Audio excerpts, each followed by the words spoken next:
Hello to those of you who are feeling called to this reading in particular. My goal is to give you a message that the universe has for you at this very moment. The first thing that I'm going to do is shuffle out one card from the Prisma Visions Tarot to get the context or the general energy of your reading. I was feeling a little distracted there for a second, but if you want to be a part of the community that I'm trying to create, subscribe and hit that notification bell. And if you're interested, you can also find me on TikTok. Whenever I do universe readings here, I do ancestor readings over there. So if you're interested, link to that is in the description.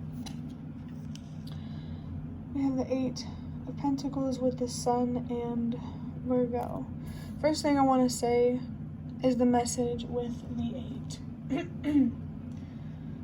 Wow, 8 is definitely a very, very significant number in this reading. The first message that I was getting is to let go, knowing that you deserve more. So I definitely feel some anxieties here being addressed. How do I explain this? One second.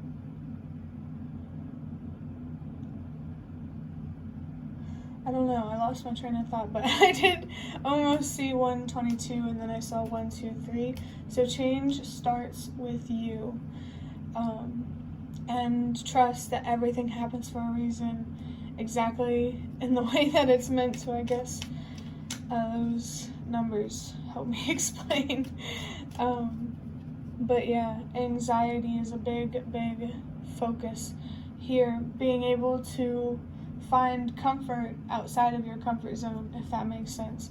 I definitely feel something here about learning more about yourself and therefore learning more about the world. And I feel something about, learning about the duality within yourself and being able to see the duality within the world. A lot of people have unbalanced perspectives, and I definitely feel the idea here of getting a more balanced perspective through letting go of the things that you can't control and finding deeper meaning instead. So I don't know why I was shuffling those. I did see 2, 3, 4. Trust that everything happens in the way that it's meant to, exactly as it's meant to. I feel like that could help your anxiety in some way, just trusting that everything happens for a reason. You went through what you did for a reason. Now it's on you to, look at your pain and see what it can teach you. It's like, because of learning from your past, you're able to help others not experience the same past, if that makes sense, for lack of a better way to say it. I'm gonna move on to these Magical Dog tarot cards to look deeper into this energy. We have the Ace of Cups, or the Ace of Seed. The Ace of Cups, so that's a really, really, whoa, seeing 3, 3, 3. There's a lot of very strong, mysterious energy here. There could be something here about your purpose, about being a leader, in some way. Yeah, I don't know how to describe this energy, but it's definitely very powerful. The Ace of Cups here is signifying spiritual awakenings, and how you have spiritual awakenings through releasing your fears, through overcoming your fears, but you gotta look deeper than the surface, like, you gotta think back to childhood. Like, it really does have an effect on you, no matter how much, we want to believe that it doesn't, Yeah, I'm definitely feeling something here about if you experienced maybe something like domestic violence or anything like that during childhood, or anything at all, you could help others, by finding peace with your experiences and your pain. You can help others. How do I put this? Basically, like, they learn from you, and, preventing them from you going through the same things that you did, the mistakes that were made that put you through what you went through. I just saw 444, I think. So definitely focus on your foundation. Your inner foundation is definitely being highlighted here. Your feminine Empress energy, a need here to gain control over your thoughts so you have control over your emotions and ultimately your masculine energy or your actions. I'm picking up strongly on Magician energy. We have the Empress. So again, that's funny because this is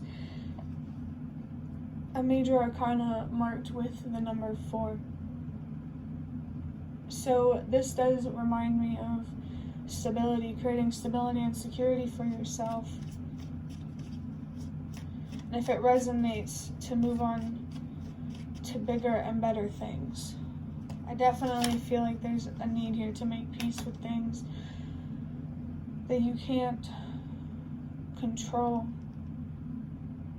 I feel like the Emperor is more of like your goal right now. I'm saying 555. But you first have to master your feminine energy, so to say. And then you can master your Emperor energy. All your power is within your feminine energy, for sure. We have the 5 of Wands. I saw the 5 of Wands before starting this reading. Definitely conflict here that needs to be resolved, inner conflict. Maybe there could be some inner conflict or tension that causes conflict and tension in your reality. There could be something here about competition, so definitely don't let people get into your head about who you are and try to compete with people. Definitely something here about releasing that. Your frustration and your anger. It's okay to be a passionate person. It's really important how you use or express that passion. You're definitely not alone. I really felt called to say that. Yeah, we have the 4 of Swords. Strong contemplation energy here. There is a call here, if it resonates, for more rest, more meditation, more focusing inward. I'm definitely picking up on Hermit type of energy. You're definitely being called to release things that no longer serve you, or things that you can't control. Your self-confidence, you need to believe in yourself more and trust yourself more as well. The High Priestess and the Moon, those might be significant. But I'm going to move on to the Secrets of Tarot cards to wrap this up. What final messages do we have? We have the Knight of Cups. Yeah, okay, that's very clear. 1 second.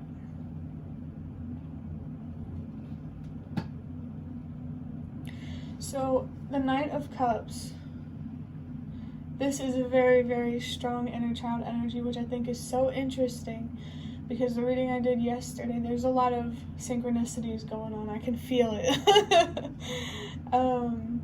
But the Knight of Cups, strong inner child energy. It's good to, I guess you could say chase what feels good in life. But not all good feelings are good, mean good decisions, if that makes sense. I definitely feel a call here for discernment and a need here to definitely see the duality in life. The dark and the light. I also, interestingly, feel something here about transmutating energy. So Isaac Newton might be significant, or those laws or whatever. That was an interesting message to come through. But it's like there's an attachment here to only the good in life, or the easy. And it comes from a lack of self-confidence, for sure. Definitely don't take the challenges on your path personally. They're meant to help you learn and to grow and expand. It really just depends on how you look at it. Definitely with the Ace of Cups, that spiritual awakening type of energy, and thinking of the Ace of Swords, there is definitely a need here to change your perspective on things, particularly things that you can't control, finding deeper meaning. I definitely feel called to talk about how there's a much bigger picture at play. I know, like, you know, what's the bigger picture? That's just subjective. You know, like, the bigger picture for you is your main focus should be your home life, right? But there's also a need to recognize the bigger picture beyond your home life, you know, the world, humanity as a whole kind of thing. I definitely feel something here about playing your part and how you really do make a difference, and you need to stop doubting yourself and underestimating yourself for sure. Oh my God, the Page of Cups and the Knight of Cups, bro, that's insane. So there's definitely an inner child here, I feel, that needs to be focused on. You know, there's something here about, like, when did you lose hope? When did you stop being optimistic about life? You know, what experiences did you experience in childhood that kind of blew out your flame, or like killed your light or something like that? This is definitely a deep reading, and I really feel like you need to have a deep conversation with your inner child, and you need to be a lot kinder to yourself, and, you know, if it's relevant, those around you as well. We were all kids once. You know, and a lot of us never really get a fair chance to you know, grow past childhood and to mature in the way that we deserve. And I did just see 1, 2, 3. You know, despite the bad and challenging things do happen in childhood for children, trust that it happens for a reason. Everybody has potential to unlock through their past, through their pain. There's a lot of things for us to learn individually and to share collectively. Oh, that almost gave me chills. It's so interesting. And the last card we have is the Queen of Pentacles. Yeah. That's very, very clear message. I do feel that the Queen of Pentacles here is representing a need to have inner abundance, so that way you'll be able to have outer abundance. Remember that your inner world reflects your outer world. I just saw 1222. Boundaries and communication are really significant, which, interesting, wow. I say that a lot. But yeah, there's a need to find this inner abundance or inner balance, inner peace through believing in yourself and trusting yourself. For sure, I'm definitely picking up on Queen of Swords and Queen of Cups type of energy. Your self-confidence is definitely significant. Here, you're listening to your inner voice really strongly, just feeling that trusting yourself is important right now. Maybe, you know, underestimating yourself is what contributes to a lot of your anxiety, so definitely some unnecessary worrying here. I saw 1313, a sign of good luck for me, but you also create your luck. You know, karma is real. That's why, you know, following in truth and authenticity is so important. I'm definitely in that universe, definitely want you to meet halfway. It's interesting, I mixed up that message before, but universe wants you to meet it halfway through patience and authenticity. Patience is definitely a strong energy here as well. But that is the end of your reading. I hope that it was helpful or relevant in some way. If you'd like to hit the like button to show me that, that's the best way to support me. And if you'd like to offer even more support, you can donate through the thanks button directly below the video. Absolutely not obligated, but always very much appreciated. Leave any comments if you have any. I'd love to connect with you more. Thank you so much for watching, and I hope to see you around.